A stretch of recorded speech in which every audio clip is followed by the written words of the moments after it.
இப்படி இருந்த இடத்தை எப்படி மாத்திருக்காங்கன்னு மட்டும் பாருங்க மக்களே.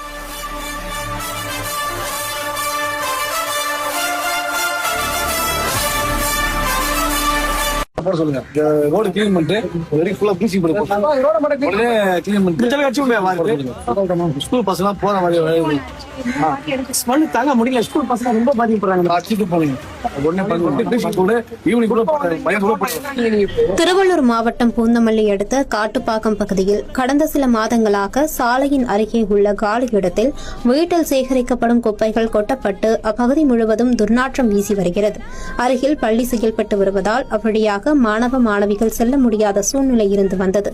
இதுகுறித்து சமூக வலைதளத்தில் நபர் ஒருவர் வீடியோ வெளியிட்டிருந்தார். இதனை அறிந்த திருவள்ளூர் தெற்கு மாவட்ட செயலாளரும் பூந்தமல்லி சட்டமன்ற உறுப்பினருமான பிரகாசம் நேரில் சென்று அந்த இடத்தை ஆய்வு மேற்கொண்டார். மாலைக்குள் அங்கிருந்து குப்பைகள் அப்புறப்படுத்தி அந்த இடத்தை சுத்தமாக வைத்துக் கொள்ள காட்டுப்பாக்கம் ஊராட்சி செயலருக்கு உத்தரவிட்டார்.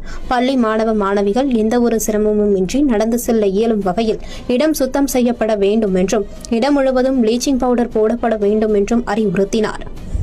மக்களே, உங்கள்கிட்ட ஒரே ஒரு ரெக்வஸ்ட் மட்டும் நான் என் சைட்ல இருந்து வச்சுக்கிறேன். இப்போதைக்கு ஸ்கூல் பசங்களுக்கு போய் வரதுக்கு இந்த ரோடு போட்டு கொடுத்துட்டாங்க டெம்பரரியா. என்னன்னா, தயவு செஞ்சு இந்த சைட்ல குப்பையை மட்டும் போடாதீங்க.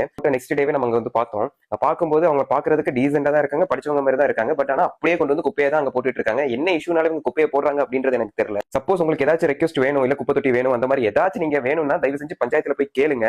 இந்த மாதிரி நீங்க சைட்ல குப்பை போடுறதுனால யார் அஃபெக்ட் ஆகுறாங்கன்றது நீங்களும் பாக்குறீங்க. அந்த வழியா போய் வர ஸ்கூல் பசங்க தான் ரொம்பவே அஃபெக்ட் ஆகுறாங்க. ஒரு ரெக்வஸ்டா தான் கேட்கிறேன், தயவு செஞ்சு இந்த சைட்ல போடுற குப்பைகள்லாம் கொஞ்சம் தவிர்த்துருங்க.